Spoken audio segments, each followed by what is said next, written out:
Hello everyone, তো what day 3। তো সকালবেলা উঠেই অ্যাজ ইউজুয়াল চা খেয়ে নিলাম।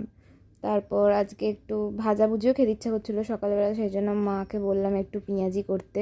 তো মা এখানে পেঁয়াজি আর এক বাটি মুড়ি নিয়ে বসেছিলাম। তারপর মা আমাকে বললো যে আর একটা ডিম সেদ্ধ করেছি, খেয়ে নি।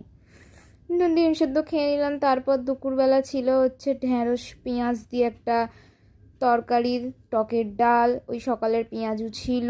তারপর আলু দিয়ে ডিমের কষা আর কাঁচা পেঁয়াজ আর টকের ডাল দিয়ে মেখে ভাতটা খেতে এত অপূর্ব লাগে এই গরমকালে। তারপর একটু দইও খেয়ে নিয়েছিলাম, মা ঘরে পাতে এই দইটা।